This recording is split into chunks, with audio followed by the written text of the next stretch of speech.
Welcome back students, lawyer belief lawyer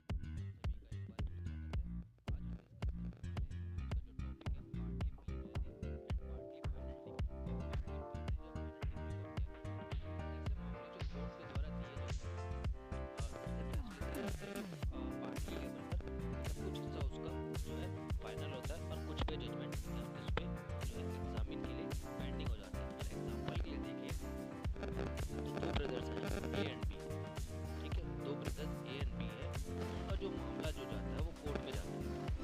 court में जो जाने वाला मामला वो संपत्ति के रिगार्डिंग होता है। तो उस रिगार्डिंग में ये देखा गया, कोर्ट ने ये फैसला किया कि जो ए और बी है उन दोनों को प्रॉपर्टी में हिस्सा तो मिलेगा।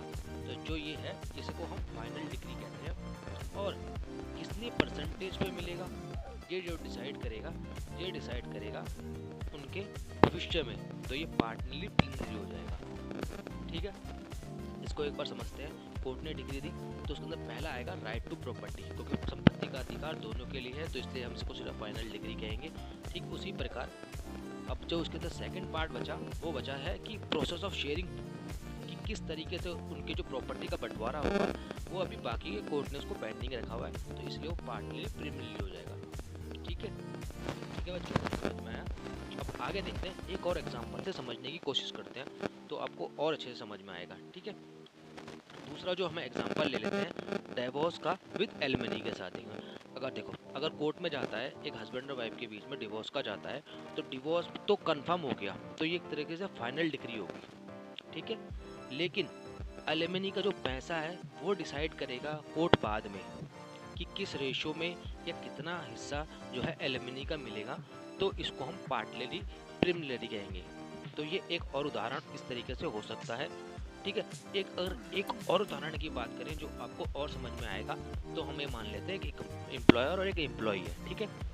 एम्प्लॉयर और एम्प्लॉय के बीच में क्या होता है कि जो एम्प्लॉय है वो अपनी जो है सैलरी की डिमांड करता है विद इंटरेस्ट के साथ। तो कोर्ट क्या फैसला देती है? कोर्ट फैसला यहाँ पर ये देती है कि उसको, जो एम्प्लॉय है उसको उसकी सैलरी तो दी जाएगी, तो ये हो गया रहेगा फाइनल डिग्री।